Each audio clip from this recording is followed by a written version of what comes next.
Olá, meus amigos, tudo bem com vocês? Aqui é o pastor Daniel Outeiro e nós estamos gravando aqui no canal A Tribo de Dan com o programa Classe dos Professores. E hoje nós vamos recapitular a terceira lição da Escola Sabatina do primeiro trimestre de 2026. Lembrando que você pode comentar, curtir, compartilhar este vídeo para quem você quiser que aprenda para ter um maior conhecimento a respeito da palavra de Deus e aquilo que você tem aprendido e vivido de experiência com o nosso Deus.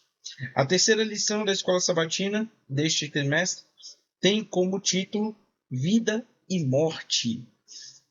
Nós estamos estudando Cristo nos livros de Filipenses e Colossenses, duas cartas que Paulo escreveu enquanto estava na prisão. Já falamos aqui sobre a situação de Paulo, a situação dessas cidades e aquilo que dá uma base do motivo pelo qual Paulo escreveu essas cartas. Agora, nós vamos entrar de maneira mais profunda no conteúdo destas cartas.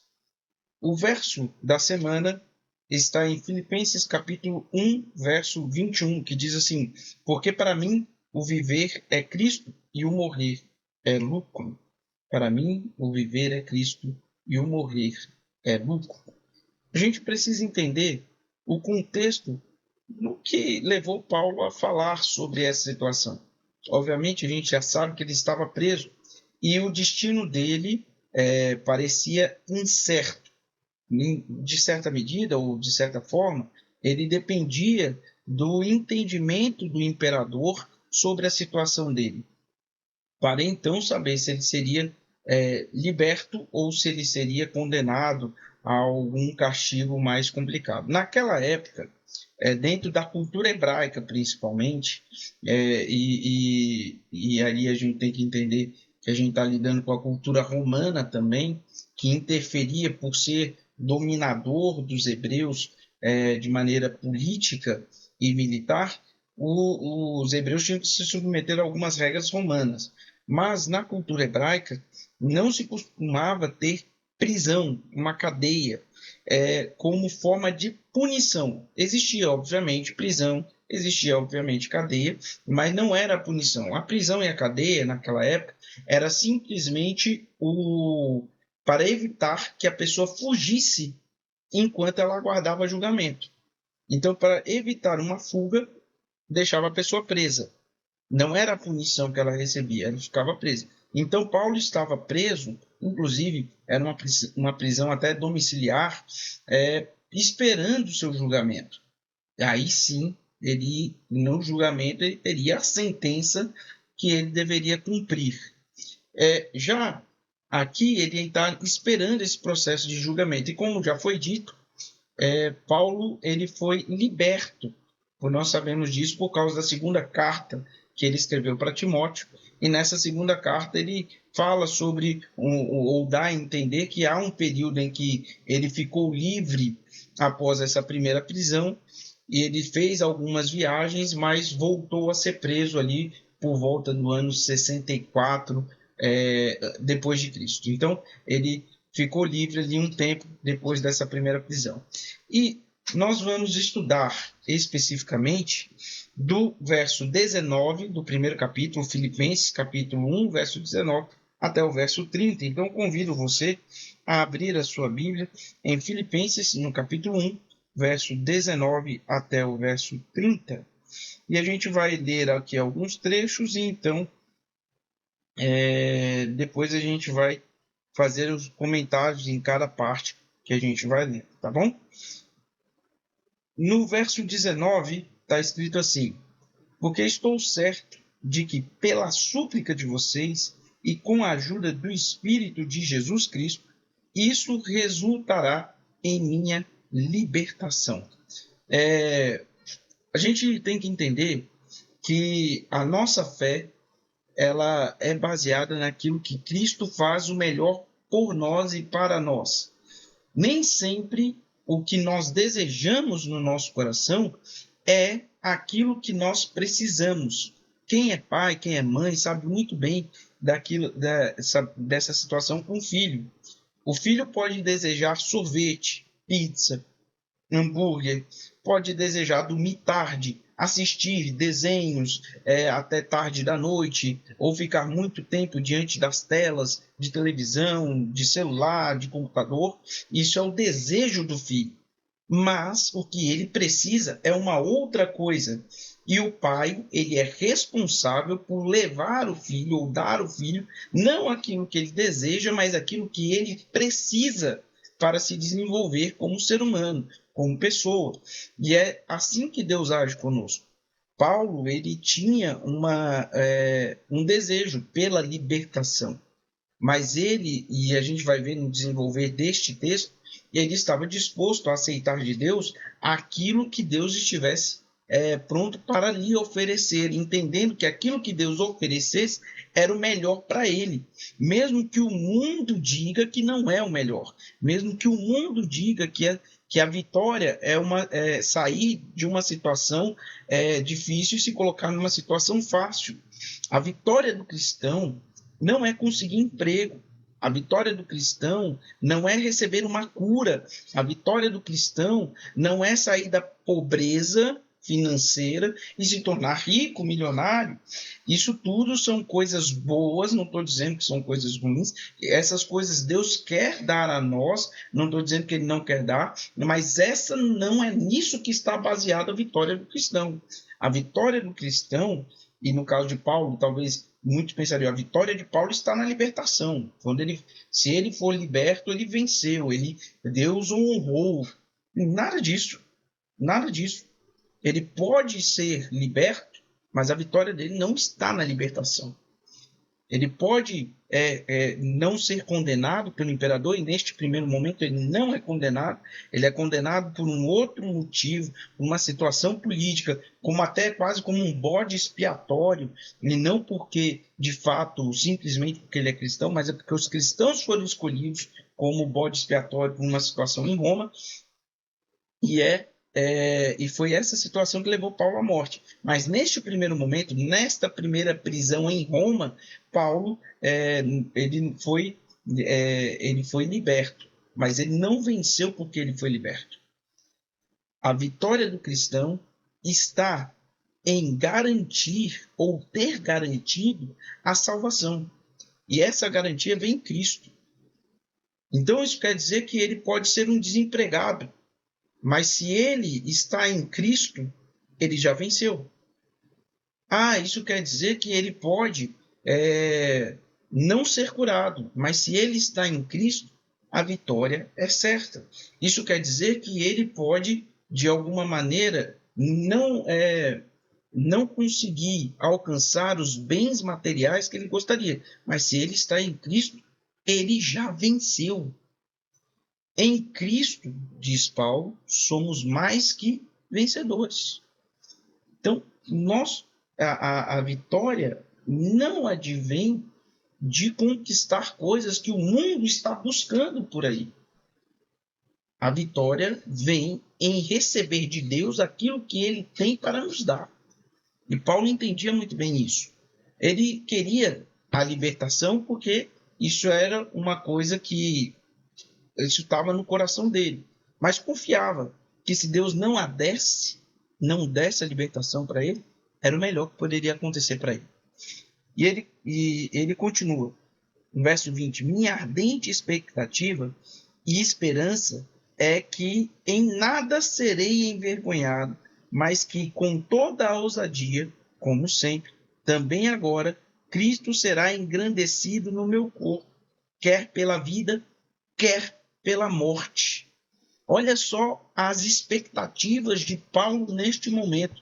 Paulo não estava preocupado se simplesmente ele seria liberto, se ele seria condenado, ou se ele teria recursos para se defender, teria um julgamento justo ou um julgamento injusto, né? Afinal ele servia a Jesus que teve um julgamento injusto, né? Afinal ele estava diante de uma situação muito parecida com a que Cristo passou, e Cristo teve um julgamento injusto, foi condenado, foi morto. Ora, se o Deus encarnado recebeu tal sentença, Nós que somos seguidores dele, por que haveríamos de fugir dessa sentença? Então, se fosse para ter um julgamento injusto, ele teria. Se fosse para ser condenado, ele seria. Se fosse para morrer, ele morreria. Mas tudo isso para não envergonhar o nome de Cristo e não envergonhar o trabalho, o testemunho que ele tem dado até agora. Então, são pontos que a gente precisa entender da vida de Paulo. Ele, quer seja na vida ou quer seja morrendo, que seja para honrar o nome de Deus. E a gente vai entendendo como que Paulo pensava e qual era a mensagem que ele queria passar para o pessoal de Filipe, para que lá eles tivessem a certeza de que a vida deles e a morte deles deveria honrar o nome de Deus. Então, se Paulo morresse, que a morte servisse de testemunho para que ele para honrar o nome de Deus. E se Paulo vivesse, a vida dele servisse de testemunho para honrar o nome de Deus. E esse é o ponto. Às vezes a gente fica pensando assim: por que eu quero uma casa melhor? Por que que eu quero uma casa própria? Por que eu quero um carro? Por que eu quero andar com uma roupa de marca tal, com um relógio tal, com um sapato? Por que eu quero essas coisas? E no final das contas, nós queremos essas coisas para que as pessoas nos reconheçam como bem-sucedidos, como pessoas que têm bom gosto, que gostam de coisas boas, para que a gente tenha conforto, para que a gente viva bem. Todas essas coisas são colocadas dentro da avaliação do porquê que a gente vai buscar e a gente pede essas coisas para Deus. Agora, por que eu quero a cura? Por que eu quero emprego? Por que eu quero... Só existe um motivo para nós queremos essas coisas. E não deveria ser viver bem, não deveria mostrar para as pessoas que nós temos bom gosto, não deveria ser mostrar para as pessoas que nós somos bem-sucedidos. Nós deveríamos buscar as coisas para que, através das bênçãos que Deus nos dá, o nome de Deus seja glorificado. Se eu for curado de uma doença, que essa cura sirva para mostrar um testemunho vivo de um Deus que tem poder sobre as doenças, sobre a vida e sobre a morte. E se eu tiver as coisas, que Deus me der as coisas, e der as coisas, que seja para testemunho de um Deus que está cuidando do seu povo. Deus deu a Abraão muita riqueza, Jacó muita riqueza, Isaac muita riqueza, Salomão muita riqueza, Jó muita riqueza. Deus deu as riquezas para esses homens, não para que eles tivessem boa vida, mas para que através dos bens que eles tivessem, o nome de Deus fosse exaltado.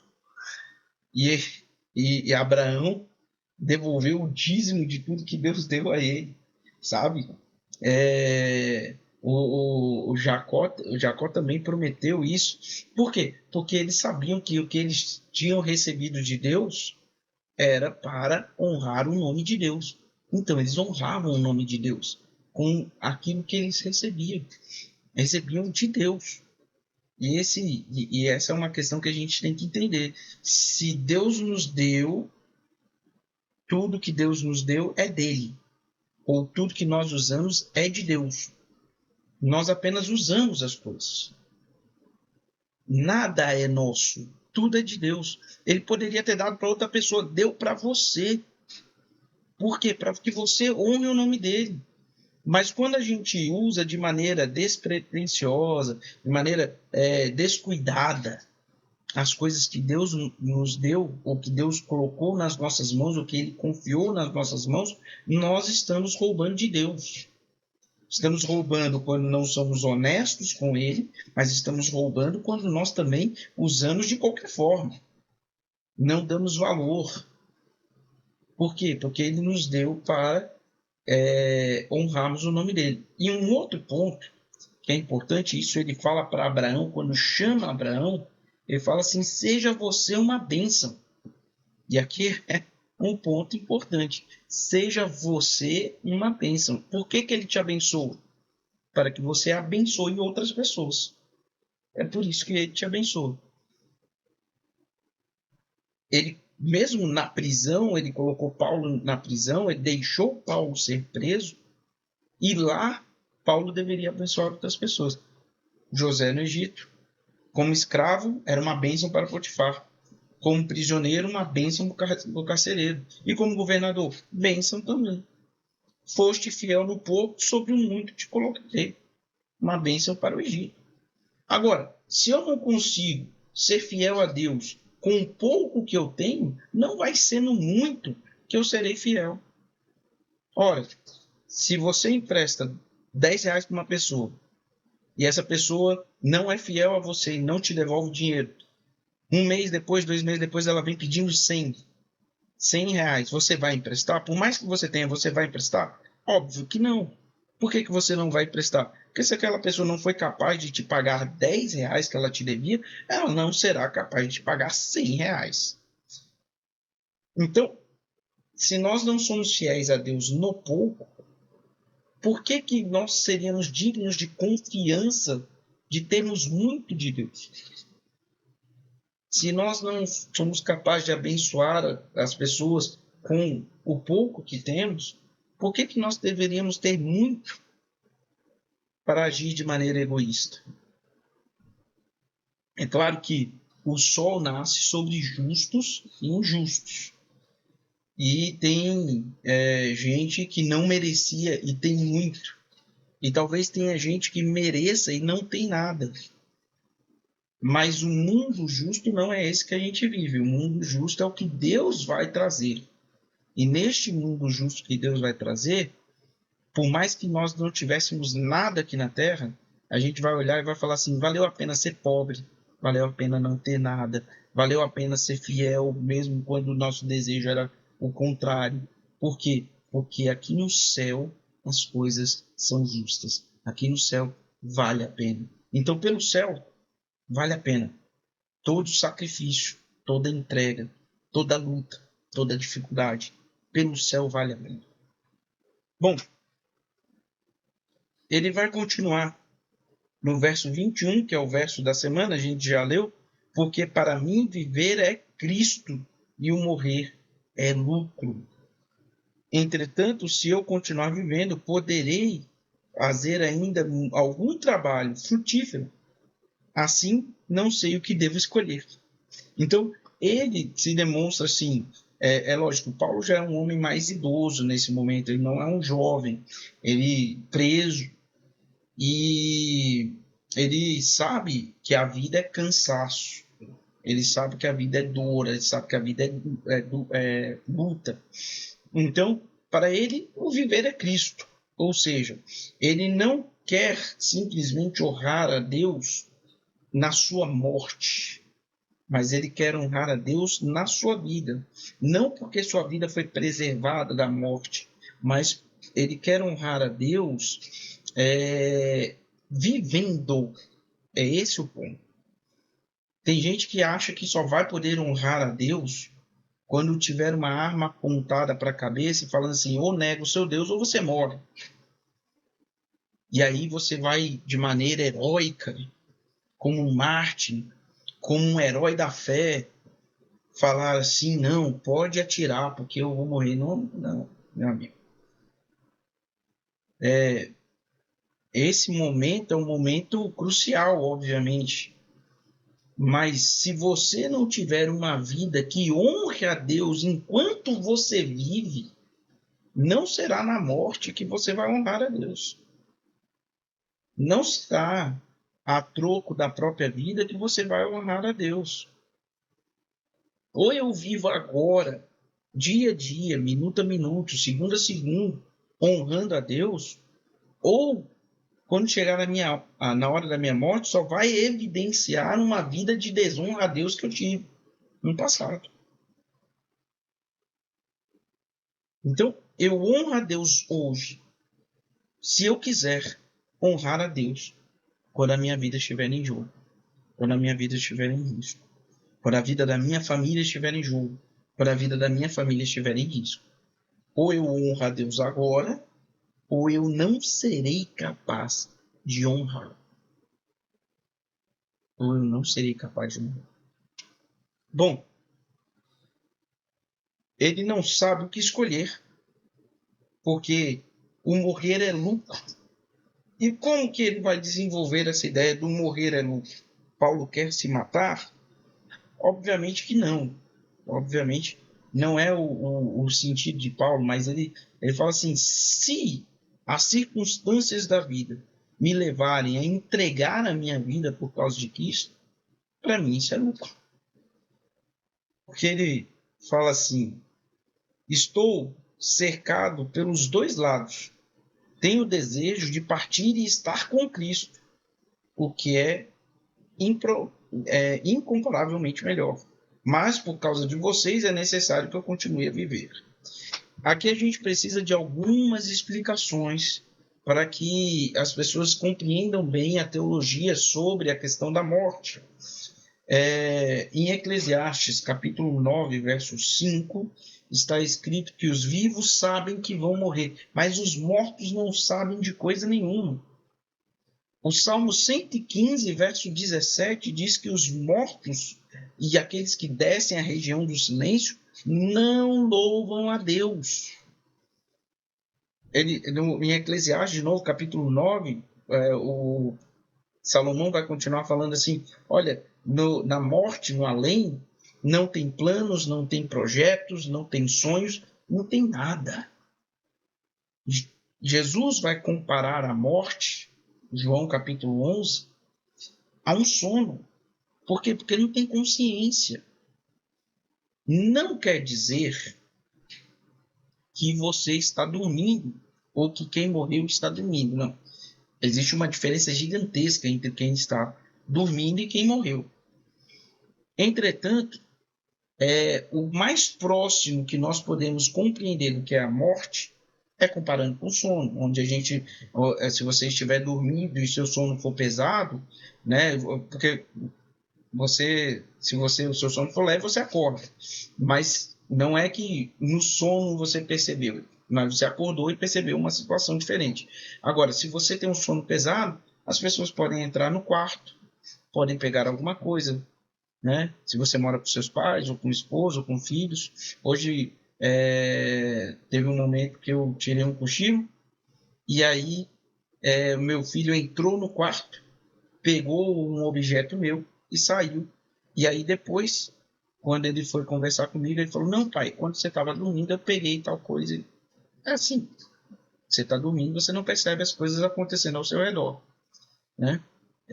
Mas por que Paulo fala então que vai encontrar com Cristo?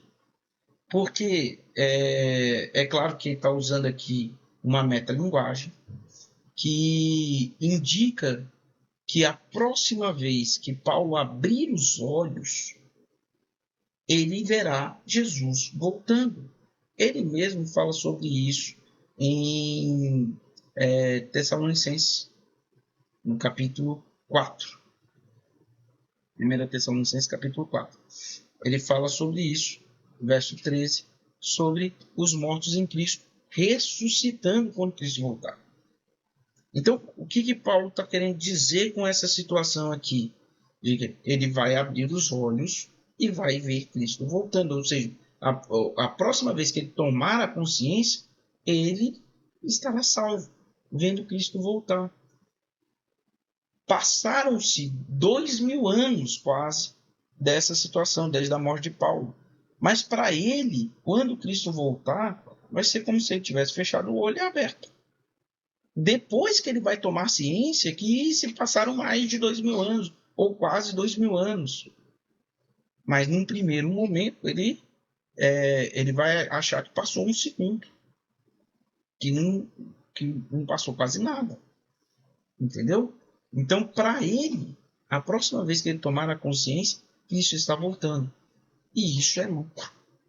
Ele vai deixar de viver perseguições, ele vai deixar de viver morte, o perigo da morte o tempo todo atrás dele, miséria, sofrimento, naufrágio, tudo que ele viveu por causa do evangelho de sofrimento, isso não vai mais persegui-lo, esse medo ele não vai ter mais, e ele vai abrir os olhos de Cristo está voltando para entregar para ele a vida eterna, mansão de ouro, cidade, rio de cristal, árvore da vida e o Jesus. Né? Se não tivesse nada disso, só tivesse Cristo, já estava valendo a pena. Então, para Paulo, ele vai abrir os olhos. Para ele vai ter como se tivesse passado um segundo, né, do momento que ele fechou os olhos. Talvez ele até, sabendo, né, que ele estava sendo decapitado, talvez ele acorde já procurando aqui, batendo a mão no pescoço, né, tentando descobrir o que aconteceu. E aí ele vai ver Cristo voltando. Então, de fato, a próxima vez o Paulo estará com Cristo assim que ele recobrar a consciência. Isso é fantástico. Então, para ele, é lógico que isso aí é lucro, né? Não que ele desejasse a morte, mas ele sabia que a morte não significa nada diante do Cristo, do Deus que ele tem. Acho que Abraão tinha a mesma expectativa, a mesma ideia, quando Abraão decide sacrificar Isaac, porque ele sabia que a morte de Isaac no sacrifício, que o filho da promessa no sacrifício, morrer não significaria nada se Cristo, ou se Deus, trouxesse Isaac de volta à vida. Então, ali Paulo tem a mesma expectativa. Deus vai me trazer de volta à vida. Próxima vez que eu abrir os olhos, isso está voltando. Então, morrer é lucro. E ele continua, verso 24, ou verso 25. E convencido disso, estou certo que ficarei e permanecerei com todos vocês para que progridam e tenham alegria na fé. Então, ele está certo que Deus vai ressuscitá-lo, ou ressuscitá-lo não, vai mantê-lo vivo para que as pessoas, para que ele continue a trabalhar em favor das pessoas. Ora, ele não queria ficar vivo pela vida. Aliás, esse é um outro ponto que a gente precisa analisar. Por que você quer viver? Só para manter respiração, batimento cardíaco? O que a vida significa para você? Você sabe que o Novo Testamento foi escrito em grego. E no grego existem duas palavras para vida. Uma palavra é bio. Essa palavra você já conhece, porque você fez ensino médio e porque você tinha uma matéria chamada biologia. Logia, estudo. Bio, vida. Então, biologia, estudo da vida. Só que a biologia, ou o bio da biologia, é uma vida que os animais têm, que o cachorro tem, que o gato tem. É uma vida que não tem significado, não tem propósito. Um gato, ele não planeja, ele não faz assim, amanhã eu vou fazer exercícios para que quando chegue às férias eu esteja com mais saúde, ou viva mais, ou eu vou me alimentar melhor, ou eu vou caçar para e guardar para ficar rico. Um gato não tem planejamento. A vida de um gato, a vida de um animal não tem um amanhã para ele, é sempre o agora. É sempre o agora. Ele sempre age de maneira instintiva para o agora. Um gato só pode ser gato. Um gato não vai bater as patinhas e sair voando. Ele nunca vai ser um passarinho. O ser humano não nasceu para voar, mas nós voamos. O ser humano ele tem planejamento, ele tem propósito, ele tem desenvolvimento. Ele tem motivos que o levam a progredir, a seguir, a viver. Então, bio é uma vida meio que de animal. Pulmão fazendo a respiração, coração batendo, sangue circulando, o cérebro funcionando para as situações mais básicas e instintivas da vida. Mas é uma vida vazia, sem propósito, sem significado. Já tem uma outra palavra que é zoe.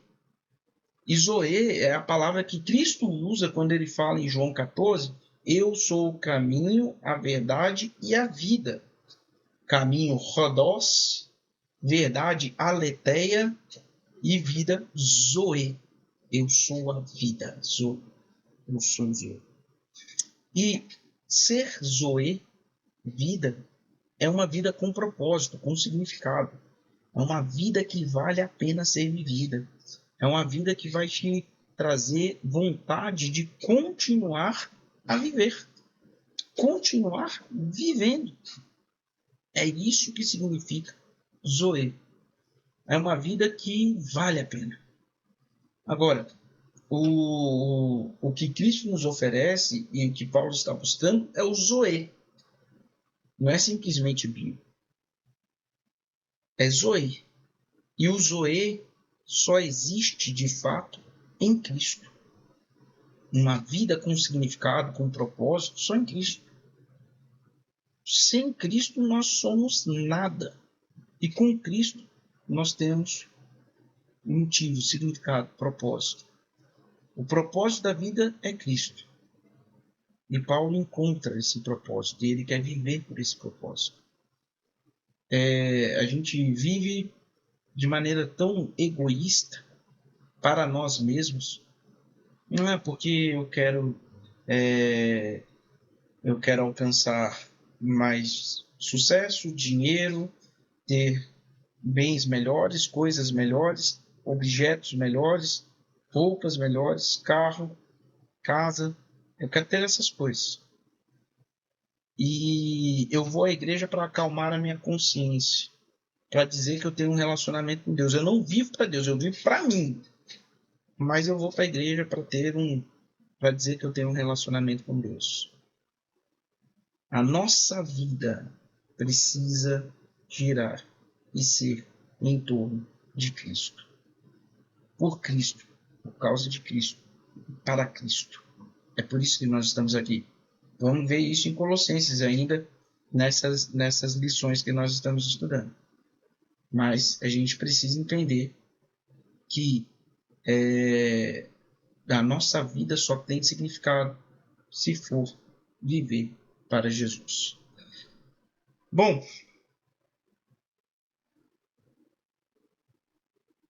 ele continua no verso 26, desse modo vocês terão mais motivos para se gloriarem em Cristo Jesus, por minha causa, pela minha presença, de novo, no meio de vocês.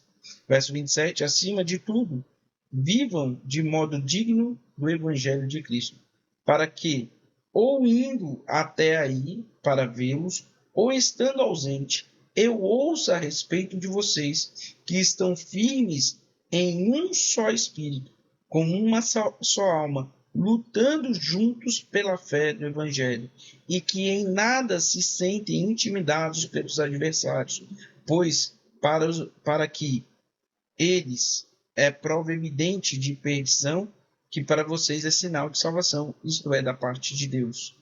Porque vocês receberam a graça de sofrer por Cristo e não somente crer nele, pois vocês têm o mesmo combate que viram em mim e agora estão ouvindo que continua a ter. Aqui Paulo ele vai falar de uma questão muito importante, que é a manutenção da unidade. Ele fala claramente que para que eles tenham de maneira usando ou sendo uma só coisa por meio de vocês, a minha esperança, acima de tudo, vivam de modo digno no Evangelho de Cristo, para que eu, ou indo até vocês, ouça a respeito de vocês que estão firmes em um só Espírito, com uma só alma, lutando juntos pela fé do Evangelho. É isso. Unidos, um só Espírito, uma só alma. Paulo entregou a vida por causa da união da igreja. Ele sacrificou tudo pela união da igreja. Ele abriu mão de qualquer coisa pela união da igreja. E é a união da igreja, movida pelo Espírito Santo, que vai concluir a pregação do Evangelho. É interessante porque lá no livro de Provérbios, capítulo 6, está escrito que tem 6 coisas que Deus detesta e uma que ele abomina, uma sétima que ele abomina. Entre as que ele detesta, eu acho interessante porque até quem derrama sangue inocente está lá entre os que detesta. Mas o que ele abomina é quem causa divisão entre os irmãos. E eu até entendo, porque assim, se eu derramei sangue inocente, aquele inocente que eu derramei o sangue está salvo. Eu tirei dele 20, 30, 40 anos de vida, mas ele vai ser ressuscitado e vai viver uma eternidade. É horrível? É horrível. Mas é pior causar divisão entre os irmãos. Por quê? Porque quando eu causo divisão entre os irmãos, eu posso estar tirando a eternidade de alguém. E quantos eu vejo por egoísmo, por se sentir superior, por quererem ser os justiceiros, os advogados de Deus. Quantos eu vejo causando divisão entre os irmãos, destruindo, fazendo separação, achando que na sua ação de justiça, essas pessoas elas estão fazendo a vontade de Deus. Não. Quando você causa separação, divisão, rompimento, ruptura dentro da igreja, você está fazendo aquilo que Deus abomina. E você não é melhor do que um assassino. Na lista não entra nem um adulto. Então tem muita gente que por causa de querer fazer justiça ou ser o justiceiro de Deus em questão de adultério, por exemplo, faz muito pior, causando divisão dentro da igreja, entre os irmãos. Nós temos que lutar com todas as forças pela união da igreja. Igreja não é clube de santos. Igreja é hospital de pecadores. O lugar de um pecador é dentro da igreja para ser curado do seu pecado, pelo médico Cristo Jesus. Eu sou um doente acometido pela doença do pecado, mostrando para outro doente o médico que pode me trazer a cura. Sabe, quando você passa por uma enfermidade e aí alguém chega e fala assim, olha, eu passei, alguém da minha família passou pela mesma coisa que você está passando e tal hospital, tal médico fez um tratamento que funciona. E aí você vai correndo naquele hospital, você vai correndo naquele médico. É isso. Nós que estamos doentes pela doença do pecado, estamos mostrando a outros doentes que estão contaminados pela doença do pecado o médico que pode curá-los. Então Deus não levantou a sua igreja para ser um clubinho de santos. Vocês aqui que são santos, não têm pecado, que conseguem cumprir a minha lei, vocês então vão se reunir e ninguém que não consegue, ninguém não deve entrar, não. Cristo fala, eu vim buscar o perdido, buscar e salvar quem está perdido. Cristo veio oferecer a salvação para quem está em pecado. E eu não posso ser a barreira que vai impedir que aquelas pessoas que precisam do médico Cristo Jesus não consigam chegar a ele. Pelo contrário, eu tenho que ser aquele que vai conduzir, levar as pessoas até Cristo. Mas tem doente que é difícil, que continua. mas a gente continua lutando por eles. Porque se Cristo não desistiu deles, entregou a vida dele por essas pessoas, eu não tenho direito de desistir daqueles que Cristo morreu, ou daqueles pelos quais Cristo morreu. Eu não tenho direito. Eu tenho que me entregar de corpo e alma para a salvação dessas pessoas. Então, nós temos um evangelho a pregar, mas esse evangelho só será pregado em unidade. Que você viva por essa unidade, assim como Paulo viveu. Que você trabalhe por essa unidade, assim como Paulo trabalhou. E que Deus te abençoe. Na próxima semana, nós voltamos com a lição da classe dos professores, a quarta lição desse trimestre. Não deixe de curtir, comentar e compartilhar este vídeo e que Deus abençoe você. Nos vemos na próxima semana.